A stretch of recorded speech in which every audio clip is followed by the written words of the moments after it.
Generator every option seemed to end in tragedy, with the fragile balance of exotic forces maintaining the stability of the wormhole thrown into disequilibrium, tearing the ship and its crew to pieces. The only safe option was to wait, and so they waited. Music. 500 years passed before what was left of the ship finally emerged from the open end of the wormhole. It was still intact, but barely functioning. A broken husk after years of exposure to the harsh conditions within the crew was long dead there. Remained still strapped into the command chairs. Finally, the wormhole was shut down. Clearly, they had miscalculated. The predictions of general relativity were evidently not enough. They thought they had solved every corner of the complex intersection of gravity and quantum mechanics, accounted for every possible interaction, but something simply hadn't worked. Humanity looked out at the distant stars and never felt more alone. Wormholes are complicated. They appear in the equations of general relativity, and the idea of them is almost as old as the theory itself. But unfortunately for those test pilots heading to Neptune, relativity is just a machine that tells us how gravity works in various scenarios, regardless of whether or not the universe actually allows those scenarios. And so what would it take to build a wormhole? Which mechanisms allow for wormholes and which forbid them? And would they transport us to the destinations of our dreams across the stars, or to an early death? Since the beginning, History of the Universe has had one simple aim: to tell the story of our universe, whilst also celebrating the geniuses who uncovered our world's secrets, but also the organizations where these revelations occurred, like experiments at CERN or science at NASA, without which we would know so much less about the cosmos. That's our passion project. But what would your passion project be? Whether you want to create documentaries, a podcast, a company that sells services, or a brand that sells products, Squarespace can help. Squarespace is super simple to use and easily allows you to build a totally unique online presence for your project, and members-only content in particular is easy to create on Squarespace. Whether that be videos, blogs, online courses, or memberships, you simply upload your content and choose whether it's a one-time fee or a subscription model. You can also fundraise using built-in donation tools, giving you another way to get ambitious projects off the ground. The website design tools, templates, and styling options are also great features, helping you to quickly realize a visually stunning hub for your project, whatever it is. So head to squarespace.com/history of the universe to save 10% off your first purchase of a website or domain using the code history of the universe, and start your passion project today. Black and White Hole's critics called it confusing, dense, and absurd, but to Edgar Allan Poe it was his greatest work, yet it was 1848, just 1 year before his mysterious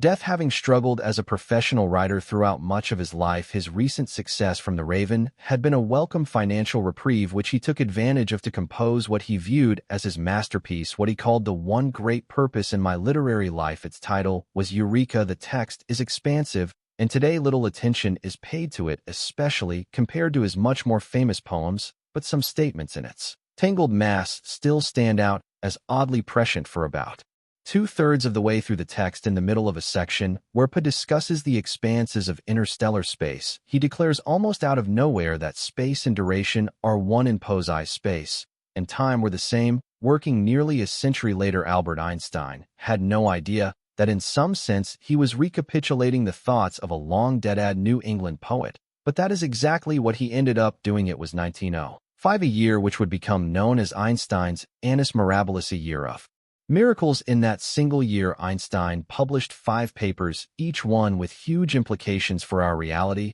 and one of those papers, perhaps his most consequential, concerned the relationship between movement and energy. It's in this paper that Einstein formulated his special theory of relativity, which showed that the measurements of length and time were relative to the observer. But Einstein's former teacher, Hermann Minkowski, thought that he hadn't gone far enough, and so shortly after, Minkowski offered an intuitive geometric formulation of Einstein's work, presenting the universe as a four-dimensional object, unlike Poe's ideas.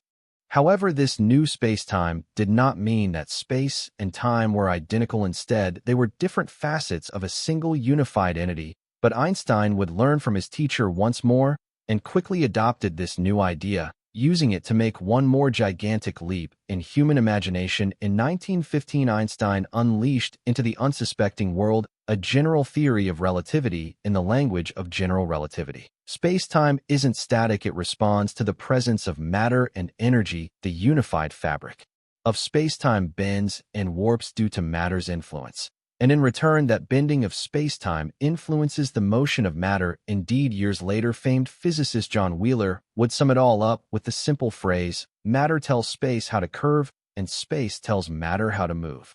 And it's happening all around you and within you right now. Ripples of gravity, known as gravitational waves, constantly slosh over the Earth, created by distant cataclysmic events. As they pass, they deform space. If you were to measure it down to the level of an atomic nucleus, you could feel yourself being gently stretched and squeezed by those passing waves, much like Poe's writings. The theory of general relativity itself is beautiful, haunting, and sometimes complex and confusing. This is because general relativity is more than a simple physical theory of nature. General relativity is a machine. You start with an input, a particular arrangement of matter, then you feed it into the equations of relativity, and out pops an answer, a prediction for how that matter will behave under the influence of its own gravity. But general relativity doesn't tell you whether that arrangement of matter is real or not. It's up to you to decide what is possible and what is impossible. Indeed, relativity is not alone in physics when it comes to this. Newton's law of universal gravitation, which relativity replaced, was similar. You tell Newton what kind of material arrangement you have, and the equations will tell you how that system behaves. If you want realistic answers, you have to provide realistic scenarios. For example, you could in principle figure out the gravitational influence of a solid metal rod 10,000 light-year long. It's up to you to decide if light-year-long solid metal rods exist in the universe. On that matter, Newton will remain silent. But to make matters even more complicated, unlike Newton's laws that preceded it, general relativity is not a simple equation that could be taught in high school. Instead, it's a set of 10 equations in 4 dimensions, all tangled with each other, and all nonlinear. The physics community knew that it was correct and useful, but it was so difficult to wrangle that most physicists preferred instead to work on subatomic and astrophysical problems. Indeed, the pioneering physicist J.J. Thomson once remarked, "I have to confess that no one has succeeded in stating in clear language what the theory of Einstein's really is." Though there was some progress soon after Einstein developed relativity, Karl Schwarzschild found a solution involving the simplest arrangement of matter possible. While carrying in the trenches of World War I, in this case, Schwarzschild took the machine of relativity and input something resembling the solar system. Out popped a description of the strength of gravity surrounding the sun. While the solution was intended to mimic the solar system, it contained something else: the possibility of a singularity. The idea that if the ball of matter were to be squeezed below a certain limit, then it would just keep collapsing, its own gravitational pull so strong that it becomes a singular point of infinite density surrounded by a one-way membrane and event horizon. And so the machine of relativity had done its job. Now it was up to physicists to figure out whether the result was possible or not, and most scoffed at the idea. Indeed, Einstein himself rejected it. In a 1939 paper, he argued that no object could ever shrink to the degree that gravity would win out over all the other forces. Frozen stars, as they were named at the time, simply could not exist in the universe. But J. Robert Oppenheimer disagreed. Just a few months after Einstein's publication, Oppenheimer was working with his student Hartland Sender. He had just figured out the maximum possible mass of a neutron star, the densest star possible, and he wondered what would happen to those stars if they went over the mass limit. But Oppenheimer and Sender came to the exact opposite conclusion to Einstein. Once you folded in the rest of our knowledge of physics, they found that there was really nothing to stop the infinite gravitational collapse of a massive enough star, and from there the machine of general relativity told you exactly what would happen. Their paper stating clearly, the star thus tends to close itself off from any communication with a distant observer. Only its gravitational field persists. However, the same day that the duo published their paper, Germany invaded Poland. Their work would be forgotten for decades, and Oppenheimer himself would get swept up in the Manhattan Project and the fraud politics that ensued, never to return to astrophysical mysteries. Despite this, as time went on, it would become indisputable black holes were real and possible. But was that all that the machine of relativity predicted, or was there something more? Modern physics, of course, it's perfectly possible for momentum conservation to be wrong or at least inadequate. But after centuries of investigation, it has shown no signs of weakness, no cracks in its ability to explain how the universe behaves, and so exotic matter seems to be a dead end. But Einstein did show us that matter and energy are merely two sides of the same coin. So if exotic matter can't be made and fashioned into a wormhole, perhaps exotic energy could do the trick. And exotic energy found its beginnings in an old-fashioned shootout. It was just after World War II, and the streets of Copenhagen were standing in for the dusty thoroughfares of the Old West. Suit-wearing cowboys wielded mock weapons and entered into simulated duels with each other. One would have the choice to draw their weapon whenever they chose. The other had to wait for the opponent before they could make a move. One such participant was Rick Casimir, a young graduate student who was more interested in particle physics than fake gunfights. And watching over all of this odd experiment, stopwatch and notebook in hand, was none other than Niels Bohr, the godfather of quantum physics. Casimir was in Copenhagen to work on quantum mechanics, but Bohr had diverted from his main interests to briefly indulge a hypothesis he had created, known today as the gunslinger effect. He believed that automatic responses were faster than intentional ones and had wanted to test the idea. Reluctantly or not, Casimir had to take a break from his studies and pretend to be a gunfighter, and so perhaps that image of fellow graduate students staring at each other across a distance, pretend guns ready at the hip, stuck with him as he returned to hard physics, and imagined the tension and forces between two metal plates held a small distance apart. Studying the effects of quantum mechanics under Bohr, his calculations had shown a remarkable property.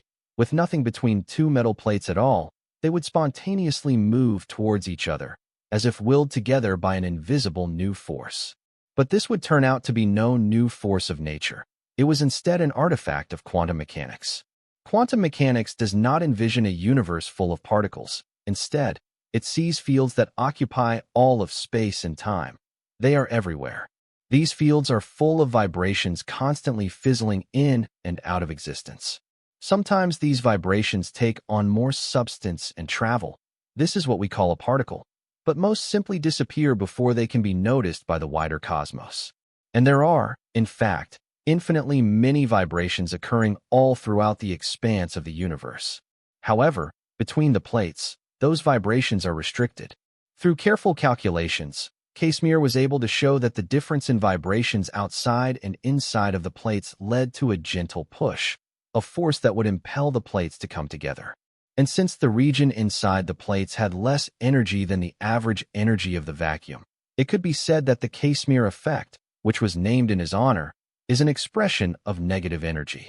And a sufficient concentration of negative energy can hold open a wormhole, stabilize it, and allow it to be traveled through. Such a wormhole would be a thing of wonder, completely unlike anything else observed in the universe. Its entrance would be a sphere not unlike the event horizon of a black hole, meaning you could enter the wormhole from any direction, but it would be ablaze with light, not the light of the surrounding stars, but the light from a distant portion of the universe that is filtered through the opposite end. You could wave hello to a friend in the Andromeda Galaxy. You could examine its stellar contents, and you could travel there yourself. Movement through this wormhole would be relatively stress-free, assuming that the tunnel was properly stabilized with an adequate arrangement of negative energy. You would experience no strong tidal distortions, no incredible warpings of gravity.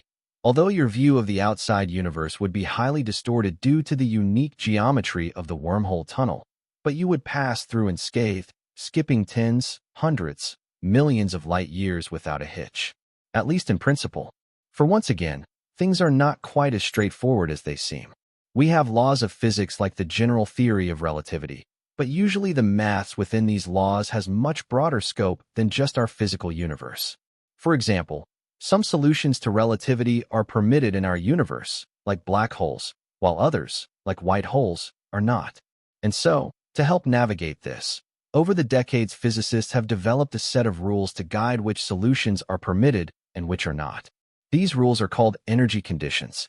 There are various, like the strong, dominant, and weak conditions, and in general, they tell us how energy can behave. For example, energy cannot travel faster than light, just like matter. Another condition states that local mass cannot be negative. Exotic matter is simply not allowed due to its momentuming implications. Yet another condition says that local gravity must always be attractive. There may be repulsion, as we see with the accelerated expansion of the universe, but that cannot happen at small scales. The Casimir effect violates the weak energy condition, the rule that energy must always be positive. But, of course, this is only true in the hyperlocal space between the plates. If you average out over a larger volume, including the plates and surrounding environment, total energy is positive, and the energy condition is restored. It is an open question in physics if any of these energy conditions can be violated at large scales. They seem to hold true, but again, they are only guesses based on our experience with gravity. It is possible that strange quantum oddities like the Casimir effect could be amplified by a sufficiently advanced civilization. Indeed, quantum theory predicts the existence of numerous, even infinite, wormholes. The same quantum fields that constantly vibrate and fizzle in and out of existence give rise to an invisible sea of particles, which in turn disturb and disrupt spacetime at the tiniest scales. This is called the quantum foam, a roiling sea of broken and unruly spacetime operating at such small scales in time and space that they escape notice. That foam contains countless submicroscopic wormholes, and so perhaps, as Thorne mused in his 1988 paper, an advanced civilization could take one of these ultra-tiny wormholes and pluck them out of the quantum foam, carefully enlarging them to macroscopic proportions. Perhaps they could find a way to violate the energy conditions at large scales, allowing a Casimir-like effect to go from minute distances between plates to span intergalactic lengths. And perhaps that civilization could use that technology to allow a brave crew to travel to distant stars. But a functioning wormhole, as tantalizing as it sounds, is more than a bridge to faraway galaxies. It is also a tunnel into the past. Breaking chronology. You receive an invitation to a party. The location is the University of Cambridge. If you need more precision, the coordinates of the party are at 52 degrees, 12 minutes, 21 seconds north and 0 degrees, 7 minutes, 4.7 seconds east. And the party takes place precisely at 12 noon Universal Time on the 28th of June in the year 2009. There will be champagne, and your host is none other than famed astrophysicist Stephen Hawking. At that precise place, and more importantly, time, Hawking arrived at the room he had reserved. He sipped some of the champagne and waited. And after several hours of nobody showing up, he departed. And then, and only then, after the party had concluded, did he distribute his invitations. It was a party for time travelers. The lack of guests seemed to be reasonable experimental evidence to show that time travel was not possible. After all, who in the distant future would turn down an opportunity to meet Stephen Hawking?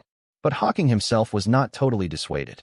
I'm hoping copies of the invitation in one form or another will survive for many thousands of years. Maybe one day someone living in the future will find the information and use a wormhole time machine to come back to my party, proving that time travel will one day be possible. And so, was he correct?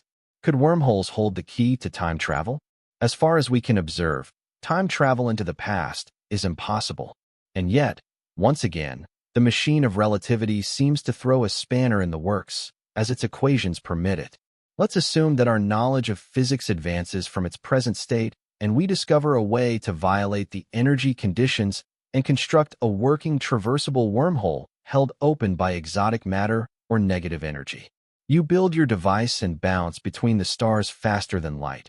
Never locally, of course. You never ever measure yourself moving faster than light in accordance with relativity. And yet, at the same time, you are able to arrive at your destination before the news of your departure reaches it. You then take one end of your wormhole and accelerate it to nearly the speed of light. Indeed, it doesn't matter where you take it. What matters is that it's fast. Due to special relativity, that end of the wormhole experiences time dilation, its clock becoming unsynchronized with the other end. And so, if you travel outside the wormhole back to the other non-accelerated end and travel through, if your journey time outside the wormhole is less than the difference in time between the two ends, you can arrive before you leave. Wormholes aren't just shortcuts in space, they are shortcuts through time. If the universe allows us to build wormholes, it automatically means that it allows us to build time machines. But time travel opens up so many paradoxes that most physicists point to this reason as sufficient evidence that wormholes are impossible. But why? Why can't we travel through time? Consider this example.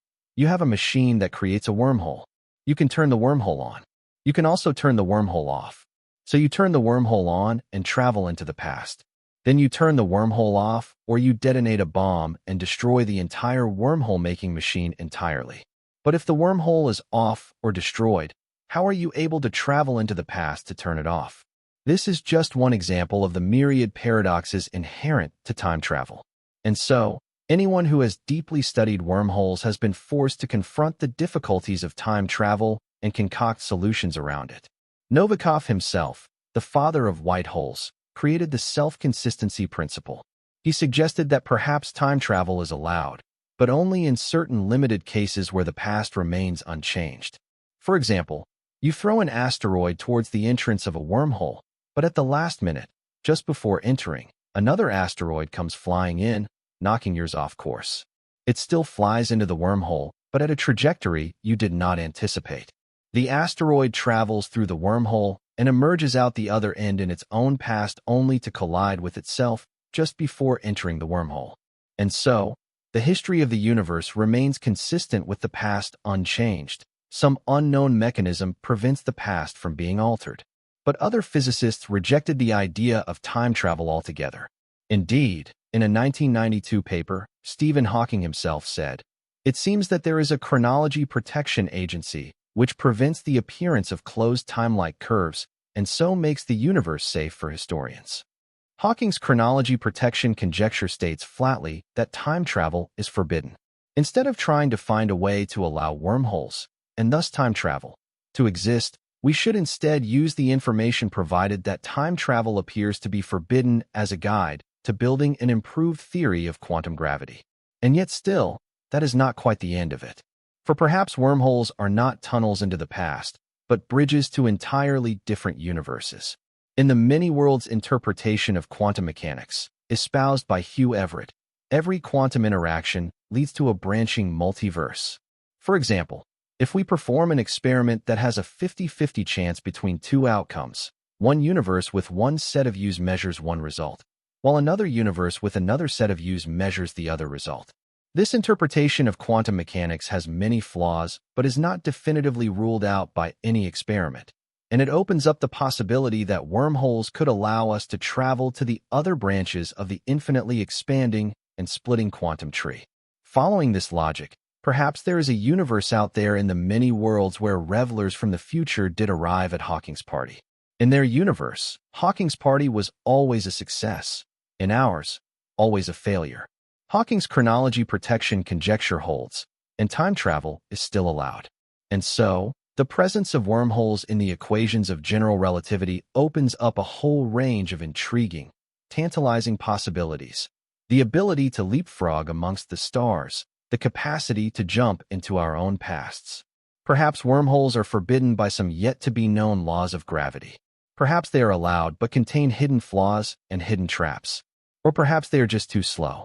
In 2019, a team of researchers at Harvard University and the Institute for Advanced Study, the same place where Rosen met Einstein nearly a century before, found a way to concoct wormholes without needing exotic energy. But there was just one catch. These wormholes took much longer than expected. They weren't working with a model of gravity applicable to our universe.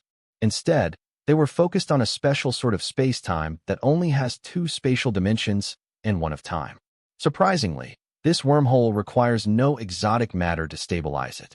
Gravity itself takes on a repulsive character in the extreme geometries of the wormhole tunnel, which is more than enough to hold it open and allow for passage. But an analysis of that same geometry revealed that such a tunnel could